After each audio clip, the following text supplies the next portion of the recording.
Þú ert að hlusta á Efesusbréfið úr Biblíunni, heilagri ritningu. Lesari er Arnar Jónsson. Efesusbréfið er hluti af Nýja testamentinu. Biblíuþýðingin sem lesin kom fyrst út á prenti árið 2007. Bréf Páls til Efesusmanna, 1. kafli.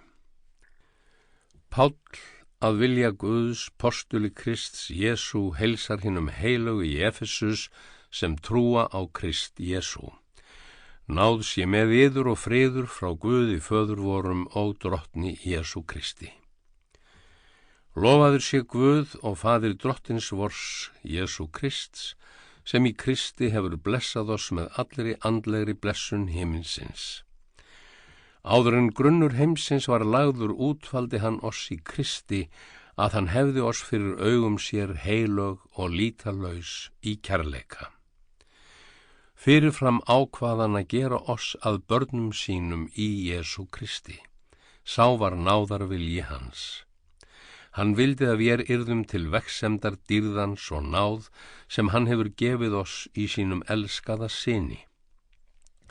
Í honum fyrir hans blóð eigum vér endurlausnina og fyrirgefningu af brota vorra. Svo auðug er náðans sem hann gaf oss ríkulega með hvers konar vísdómi og skilningi, og hann hefur byrt oss leyndardóm vilja síns, þann ásetning Krist sem hann í náð sinni ætlaði sér að framkvæma í fyllingu tímanna, að safna öllu sem til á himni og jörðu undir eitt höfuð í Kristi. Í honum höfum við þá líka öðlast Sample complete. Ready to continue?